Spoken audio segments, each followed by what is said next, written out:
Sir வணக்கம் sir. Sir இப்போது சென்னையில் மட்டும் இல்லாமல் ஒட்டுமொத்த தமிழகத்துக்கே வரலாறு காணாத கனமழை வரப்போகுது. அதாவது 50 வருஷத்தில் இல்லாத ஒரு கனமழை வரப்போகுது அப்படின்னு சொல்கிறாங்க. இன்னும் சொல்லப்போனால் 2016, 2018, 2022ன்னு இப்படி சென்னையை போட்டு ஒரு கடுமையான கனமழை வாட்டுச்சு. நம்மளுக்கு வெள்ளப்பெருக்கு ஏற்பட்டுச்சு. இப்போ கோயம்புத்தூரில் சென்னை அளவுக்கு வெள்ளம் ஏற்பட்டிருக்கு. அதாவது கோயம்புத்தூரில் இப்படி வெள்ளம் ஏற்பட்டால் தான் நம்ம கேள்விப்பட்டதே இல்லை. இப்போ ஏற்பட்டிருக்கு. இன்னும் என்ன சொல்கிறாங்கன்னா, அடுத்த 3 நாட்கள் வந்து மிகப்பெரிய ஒரு கனமழை ஏற்படும் அப்படின்னு சொல்கிறாங்க. ஸோ இந்த வீடியோ வந்து பயமுறுத்துறதுக்காக இல்லை, நீங்கள் வந்து ஆக்சுவலாக மக்களுக்கு என்ன தகவல் சொல்ல விரும்புகிறீங்க, கவர்மெண்ட் என்ன ஆக்ஷன் எடுக்க போகிறாங்க, இந்த வரலாறு காணாத கனமழை வந்து எதனால் ஏற்பட போகுது அப்படின்னு எங்கள் வியூவர்ஸ்க்கு புரிகிற மாதிரி சொல்லுங்கள் சார். தேங்க்யூ. 50 வருடம் இல்லாத அளவுக்கு பெரும் தாக்குதல் கனமழை, மக்களுக்கு வந்து பெரும் வெள்ளம் வந்து பாதிப்பு ஏற்படுமாங்கிற ஒரு அச்ச உணர்வு மக்கள்கிட்ட வந்து உச்சத்தில் இருக்கிறதுங்கிறது உண்மைதான். சென்னை மக்கள் அலண்டு போயிருக்கிறாங்க. சென்னை மக்கள் அலண்டு போயிருக்கிறத விட ஆளக்கூடிய அரசாங்கமும் மிக எச்சரிக்கையாக மக்களை காப்பாற்றணும், பெரிய பாதிப்புகள் ஏற்பட்டு விடாத அளவு முன்னெச்சரிக்கை நடவடிக்கை எடுக்கணும்னு பல முயற்சிகளை பண்ணுறாங்க. அவங்க செய்யக்கூடிய முன்னெச்சரிக்கை நடவடிக்கைகளை பார்த்துட்டே மக்கள் இன்னும் கொஞ்சம் பீதி அடைய ஆரம்பிக்கிறாங்க. உதாரணமாக இந்த முடிச்சூர் பகுதியில் வந்து மாநில பேரிடர் மீட்பு குழு என்ன பண்ணுறாங்க, அந்த ஏரியில் வந்து ஒரு 5-6 பேர் போய் ஒரு ஆள் விழுந்தவர் அப்படியே தூக்கிட்டு உடியாடுறாங்க. இது மாதிரி 2-3 பக்கம் நடக்கிறப்ப என்னாச்சுன்னு மக்கள் பதறாங்க. இல்லை கவலைப்படாதீங்க, இந்த தண்ணியில் மனுஷன் இந்த மழை வெள்ளத்தில் விழுந்துட்டால் எப்படி அவரை காப்பாற்றுறது, எப்படி மீட்கிறதுங்கிறத நாங்கள் ஒத்திகை பார்க்குறோங்கிறாங்க. சரிங்க, அதுக்கு என்னங்க ஏரியில் பார்க்குறீங்கிறப்ப, ஆமாம் ஏரியில் பார்த்தா தானே 10 அடி 15 அடி ஆழம் தண்ணீர் இருக்கும். அப்போ எங்கள் தெருவில் வருமா? கண்டிப்பாக வர்றதுக்கு வாய்ப்பு இருக்குது.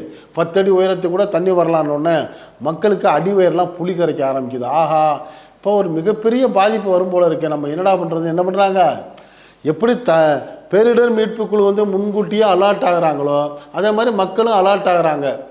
இந்த பதஷ்டம் மக்கள்கிட்ட வருது. இதனுடைய விளைவு பாருங்கள். ஃபஸ்ட்டு அரசாங்கம் என்ன பண்ணுறாங்க, மாண்புமிகு தமிழக முதலமைச்சர் மு.க. ஸ்டாலின் என்ன பண்ணுறாங்க, ஒரு கூட்டத்தை கூட்டி எல்லா டிபார்ட்மெண்ட்டையும் கூட்டி நம்ம முன்னெச்சரிக்கையாக எல்லா ஏற்பாடுகளும் பண்ணணும் அப்படின்னு பேரிடர் மீட்பு குழு ரெடியாக இருக்குது, மருத்துவ குழு ரெடியாக இருக்குது, சாலைகளில் மரம் விழுந்தால் அந்த மரத்தை வெட்டி எப்படி அந்த போக்குவரத்தை சரி பண்ணுறதுக்கு அதுக்கு ஒரு குழு ரெடியாக இருக்குது, வீடுகளுக்குள்ளே தண்ணி மூந்தால் அந்த மக்களுக்கு உதவி செய்கிறதுக்கு என்ன செய்கிறது அதுக்கு ஒரு குழு தயார் இருக்குது. பெரும்பாலும் வீடுகளுக்கு தண்ணி முறப்போ பாம்பு போன்ற நச்சு ஜீவராசிகளும் உள்ளே நுழைஞ்சிடும், அதை எப்படி பிடிக்கிறதுக்குன்னு பாம்பு பிடிக்கிற ஆளுங்க. அப்போ மக்களுக்கு உணவு இல்லைன்னா அந்த உணவு எப்படி கொடுக்குறது, அந்த போக்குவரத்துக்கு வந்து எப்படி காரு போக முடியாது, பைக்கு போக முடியாது, அப்போ போட்டுகள் தயார் பண்ணுறதுன்னு மக்களை தங்க வைக்கிறதுக்கு உள்ள அந்த காப்பகங்கள், இப்படி எல்லா ஏற்பாடையும் அரசு ஒரு பக்கம் தயார் பண்ணுறப்ப மக்கள் என்ன பண்ணுறாங்க, ஆகா கவர்மெண்ட் இவ்வளவு எஃபோர்ட்டாக பார்க்குதுங்கிறப்ப ஏதோ பெருசாக நடக்க போகுது, நம்மளும் தயாராக இருக்குன்னு என்ன பண்ணிட்டாங்க, மக்கள் ஒரு பக்கம் உஷாராகிட்ட முன்கூட்டியே மொட்டை மாடியெல்லாம் சுத்தம் பண்ண ஆரம்பிச்சிட்டாங்க. சென்னையில் பெரும்பாலான மொட்டை மாடிகளில் என்ன கிடைக்கும், பழைய டிஸ்க்கு கிடைக்கும், பழைய ட்ரம்மு கிடைக்கும், உடைஞ்சு போன ஏதாச்சும் பொருள்களை தூக்கி போட்டிருப்பாங்க குப்பை மாதிரி. இப்போ என்ன ஆகுதுன்னா, நேற்றுலேருந்து ரொம்ப துரிதமாக மொட்டை மாடிக்கு போய்ட்டு சுத்தம் பண்ணி அங்கேருந்து ஒரு டெம்பரவரி டென்ட்டுகளை ரெடி பண்ணுறாங்க, பெரிய பெரிய பேரல்களை கொண்டு போய் வைக்கிறாங்க. அப்போ ஒருத்தர்கிட்ட கேட்குறேன், எதுக்குங்க இந்த பேரலுங்கிறப்ப, ஏங்க வெள்ளம் வரும், ரோட்டில் நிற்கும் 10 அடி தண்ணி, ஆனால் குடிக்கிறதுக்கு ஒரு சொம்பு தண்ணியும் கிடைக்காது, புழங்குறதுக்கு தண்ணியும் கிடைக்காது. அதனால் இந்த மழை நீரில் மழை பெய்கிறப்ப அந்த மாடியிலேருந்து கீழே வலியும் பார்த்தீங்களா குழாய், அந்த தண்ணியை நாங்கள் திருப்பி இந்த ட்ரம்மில் பிடிச்சி வச்சுக்கிட்டோம்னா எங்களுக்கு அது பயனுள்ளதாக இருக்கும், அதுக்கு தான் ட்ரம்மை சுத்தம் பண்ணி வச்சுக்கிறோம் அப்படின்னு சொல்கிறதோட மட்டும் இல்லாமல், இன்னும் சென்னையை சுற்றி உள்ள பெரும்பாலான டிபார்ட்மெண்ட் ஸ்டோர், சூப்பர் மார்க்கெட்டு, மளிகை கடையெல்லாம் ஒரே ரஷ்ஷாக இருக்குங்க. தீபாவளிக்கு 2 நாளைக்கு முன்னாடி நம்மளுக்கு தெரியும், பெரும்பாலான நகரங்களில் கடைகளில் வந்து ஒரே கூட்டமாக இருக்கும். ஏன்னா மக்கள் எல்லாம் ஆனந்தமாக குஷியாக என்ன பண்ணுவாங்க, சிறப்பாக தீபாவளியை கொண்டாடணுங்கிறதுக்காக கொள்முதல் பண்ணுவாங்க. அது மகிழ்ச்சி கொண்டாட்டம். இது வந்து பயத்துலையும் பதபதப்புலையும், ஐயோ எப்போ மழை வர போதோ, என்ன நடக்க போதோ, எனக்கு பண்ணை கொடுங்க, பிரெட்டை கொடுங்க, மெழுகுவத்தியை கொடுங்க, அரிசியை கொடுங்க, ஜீனியை கொடுங்க, பாலை கொடுங்கன்னு சொல்லி எல்லோரும் என்ன பண்ணுறாங்க, தங்களுக்கு குறைஞ்சது ஒரு வாரத்துக்கு தேவையான பொருள்களை ஸ்டாக் வைக்கிறதுக்கான ஏற்பாடை பண்ணுறாங்க. அது மட்டும் இல்லாமல் என்ன பண்ணுறாங்க, இந்த கரண்ட்டு போயிருங்கிற முடிவுக்கு வந்துட்டாங்க. அதனால் இந்த பவர் பேங்க்னு சொல்லுவாங்கள்ல, இந்த செல்லு மொபைல் சார்ஜ் போடுறதுக்கு பவர் பேங்கெல்லாம் என்ன பண்ணுறாங்க, ஃபுல்லாக சார்ஜ் பண்ணி ரெடி பண்ணிக்கிறாங்க. தரைத்தளத்தில் உள்ள அந்த எலக்ட்ரானிக் பொருள் எல்லாம் என்ன பண்ணுறாங்க, மேலே தூக்கி வச்சுக்கிறாங்க. இதெல்லாம் அட்வான்ஸாக மக்கள் தயாராகிட்டாங்க. கன்ஃபார்ம் ஆகிடுச்சு, இது வந்து நம்ம ஏதோ கடுமையாக மாட்டிக்க போகிறோம் அப்படின்னு மக்கள் உஷாராகிட்டாங்க. இப்போ உஷாராகிட்டு இருக்கிறதுனால தான் ஒரு பெரிய பரபரப்பு சென்னையில் ஏற்பட்டிருக்கு.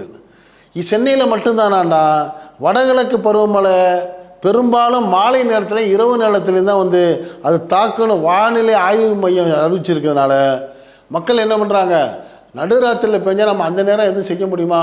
முன்கூட்டியே செய்வோம்னு சொல்லி மக்களும் தயாராகிறாங்க, அரசாங்கமும் தயாராகிருக்கு. சரி, இதுக்கு என்ன காரணங்கிறப்ப காலங்காலமாக நாளுக்கு நாள் வருடத்துக்கு வருடம் இதே மாதிரி இது வரைக்கும் பார்த்ததே இல்லை அப்படின்னு சொல்லக்கூடிய அளவுக்கு ஒவ்வொரு வருடமும் இது மிகைக்கிறதுக்கு காரணம் நம்ம தான். நம்ம அந்த குடியிருப்புகளை அமைத்து கொண்ட அந்த விதம் சரியில்லாதனால தான் இயற்கைக்கு தொந்தரவு கொடுக்குறப்ப இயற்கை நம்மளுக்கு தொந்தரவு கொடுக்குதுன்னு எல்லாரும் சொல்கிறாங்க. அப்படி என்ன இயற்கைக்கு தொந்தரவு கொடுக்குறோம்னு சொன்னால் அந்த நீர் செல்லக்கூடிய பகுதிகளை அடைச்சிடுறோம். இப்போ உதாரணமாக ஒரு புதுசாக டவுன்ஷிப் போடுவாங்க, நகர விஸ்தரிப்பு பகுதி. அங்கே என்ன பண்ணுவாங்க, அந்த ஃப்ளாட்டுகள் போடுறப்ப என்ன பண்ணுவாங்க, ரோடு ஏற்கனவே 20 அடி ரோடு போடுவாங்க, இப்போ 33 அடி ரோடு போடணும்னு சொல்லிட்டாங்க. இப்போ 33 அடி ரோடு போட்டு அவங்க அந்த மனைக்கட்டை அவங்க பிரித்து போடுறப்ப அந்த 33 அடிக்கு அடுத்து என்ன பண்ணுவாங்க, கால்வாய் போட்டிருப்பாங்க. அந்த கால்வாய்க்கு அடுத்து இவங்க ஒவ்வொரு மனைக்கட்டுக்காரரும் ஒரு 5 அடி இடம் விட்டு தங்களுடைய படிக்கட்டுக்கு இடம் விட்டு அதுக்குள்ளே வீடு கட்டியிருந்தாங்கண்டா மழை தண்ணீர் தேங்காமல் போய்கிட்டே இருக்கும், ரோடு சுத்தமாக இருக்கும், வீட்டுக்குள்ளே தண்ணி போகாது. ஆனால் பெரும்பாலான மக்கள் என்ன பண்ணுறாங்க, அந்த கரெக்டாக 33 அடினா அந்த 33 அடி எண்டுலேயே இவங்க வீட்டை கட்ட ஆரம்பிச்சிடுறாங்க.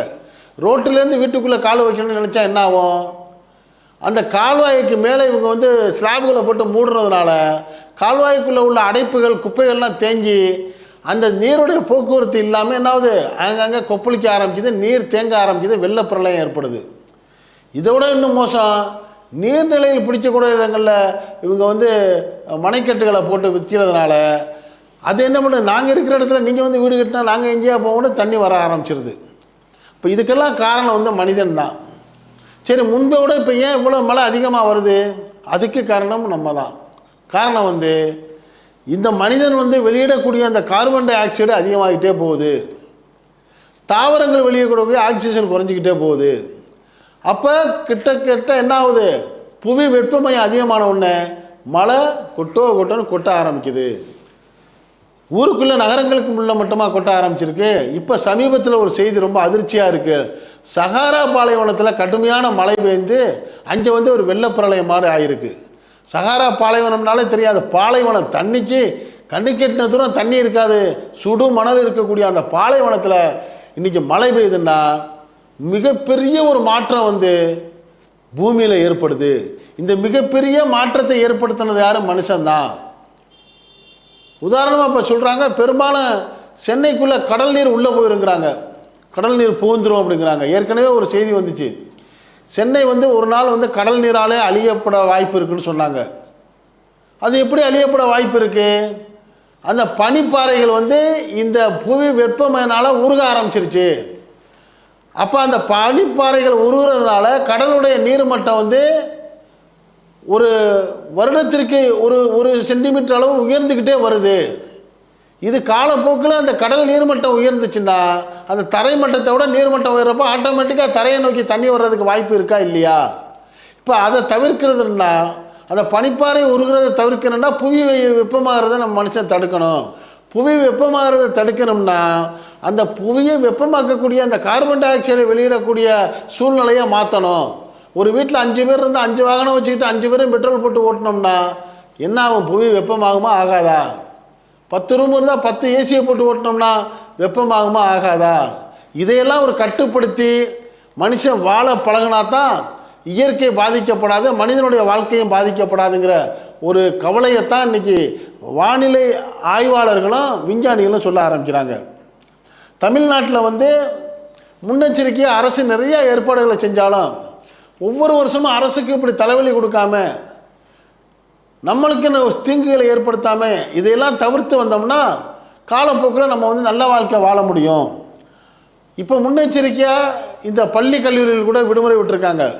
சென்னை, திருவள்ளூர், காஞ்சிபுரம் மாவட்டங்களெல்லாம் பள்ளிகளுக்கும் கல்லூரிகளுக்கும் அறிவிப்பு செஞ்சுருக்காங்க. மாண்புமிகு கல்வித்துறை அமைச்சர் அன்பில் மகேஷ் பொய்யாமொழி அவர்கள் அறிவிச்சிட்டு சொல்கிறாரு, தமிழ்நாட்டில் உள்ள மற்ற மாவட்டங்கள்லாம் அந்தந்த மாவட்ட ஆட்சித்தலைவர் முடிவெடுத்துங்க, சூழ்நிலைக்கு தகுந்த மாதிரி நீங்கள் விடுமுறையை நீங்கள் நிர்ணயம் பண்ணிக்கங்கன்னு சொல்லி அறிவிச்சிருக்காரு. தமிழகத்தில் வட மாவட்டங்களில் அடுத்த 2 நாட்களுக்கு அதிக கனமழை இருக்குன்னு அறிவித்த வானிலை ஆய்வு மையம் அடுத்து சொல்கிறாங்க, இல்லை 5 நாட்களுக்கு கனமழை நீடிக்கிறதுக்கான வாய்ப்பு இருக்குது அப்படின்னு சொல்லி ரெட் அலர்ட், சிவப்பு அலர்ட்டை விட்டுருக்காங்க. சென்னை, திருவள்ளூர், காஞ்சிபுரம், செங்கல்பட்டு, கடலூர், விழுப்புரம், ராணிப்பேட்டை உள்ளிட்ட மாவட்டங்களில் தொடர்ந்து கனமழை பேஞ்சிக்கிட்டே வருது. அந்த சென்னையை மட்டும் இல்லாமல் வெளி மாவட்டங்களான மதுரை, கோவை, கரூர், மயிலாடுதுறை, நாகப்பட்டினம், புதுக்கோட்டை உள்ள மாவட்டங்களையும் மழை கண்டினியூவாக பெய்ய ஆரம்பிக்குது. சென்னையை பொறுத்த வரைக்கும் கனமழை எல்லா இடத்துலையும் பெய்யுது. ஒட்டுமொத்த சென்னை, எழும்பூர், சிந்தாதிரிப்பேட்டை, சேப்பாக்கம், திருவல்லிக்கேணி, புரசைவாக்கம், நுங்கம்பாக்கம், பூவிருந்தவள்ளி, வேளச்சேரி, கோயம்பேடு, வடபழனி, மணலி, மீனம்பாக்கம், அடையாறு, பாலவாக்கம், அண்ணாநகர், பெரம்பூர், ஆவடி, அம்பத்தூர், திருநின்றவூர், தாம்பரம், போரூர், செம்பரம்பாக்கம், திருவள்ளூர், செங்கல்பட்டு, வண்டலூர்னு சொல்லி டோட்டல் சென்னையுமே என்ன பண்ணுது, எல்லா இடத்துலையும் மழை பெய்யுது. அது என்ன கொஞ்சம் நெஞ்சமாக பெய்யுது? இப்போ ஒரு பகுதியில் மழை பெய்யுது, இன்னொரு பக்கம் மழை இல்லைண்டா இந்த தண்ணி விரிஞ்சு போயிட்டு பாதிப்பு குறையும். எல்லா இடத்துலையும் மழை பெஞ்சால் இந்த தண்ணியெல்லாம் எங்கே போகும்? எல்லாம் கடலுக்கு தான் போகணும். அப்போ கடலுக்கு ஒன்று சேரக்கூடிய இடத்துல என்ன ஆகும்? அந்த நீர் மட்டம் உயரும். சரி, கடலும் என்ன ஆகும்? கொந்தளிப்பாக இருக்கிறப்ப அந்த நீரை உள்வாங்கிறத குறைச்சிக்கிட்டோன்னே கடல் நீர் என்ன ஒன்று எதிர்க்க ஆரம்பிக்கும். கடல் நீர் உள்வாங்கிறத எதிர்க்கும். நாலா பக்கம் உள்ள தண்ணி பூரா சென்னையில் ஒரு பக்கம் சேரும். அப்போ பள்ளத்தில் இருக்க வீடுகளும் ரோடுகளும் என்ன ஆகும்? ஏரியா தான் போகும். இதை மாத்திரண்டா என்ன பண்ணணும்? நம்ம கட்டுப்பாடாக இருந்தால் தான் அந்த மழையும் நம்மளுக்கு கட்டுப்பாடாக இருக்கும். இப்போ கட்டுப்பாடு இல்லாமல் மழை பெஞ்சிருக்குங்கிற தகவல் தான் ரொம்ப வருத்தமாக இருக்குது. சென்னையில் உத்தண்டி, வடபழனி, நுங்கம்பாக்கம், மீனம்பாக்கம், அடையாறு போன்ற இடங்களில் 6 சென்டிமீட்டர் மழை பெஞ்சிருக்கு. வேளச்சேரி, ராயப்பேட்டை, அண்ணாநகர், பெரம்பூர், பேசின் பிரிட்ஜ், மணலி போன்ற பகுதியில் 5 சென்டிமீட்டர் மழை பெஞ்சிருக்கு. 1 சென்டிமீட்டர் 2 சென்டிமீட்டர் மழை பெஞ்சிச்சுன்னா அந்த பெய்கிற தண்ணி ஒரு 2 நிமிஷம் 5 நிமிஷம் 10 நிமிஷத்தில் வடிஞ்சிடும். இதே 3 சென்டிமீட்டர் இப்போ தாண்டிடுச்சுன்னா என்ன ஆகும்? சில மணி நேரங்கள் ஆகும். 6 தாண்டி அதிகமான மழை பெஞ்சால் என்ன ஆகும்? அந்த தண்ணி வடிகிறதுக்கு நாட்கணக்கில் தான் ஆகும். அப்போ ஒரு நாள் தண்ணியில் தத்தளிக்கிறேன்னு சொல்கிறதுக்கு வேறு வழி இல்லை. நமக்கு நாமே ஏற்படுத்திக்கிட்ட தீங்கு தான் இது அப்படிங்கிற ஒரு கவலையான வருத்தமான தகவலை தான் வானிலை ஆய்வு மையம் சொல்லுது.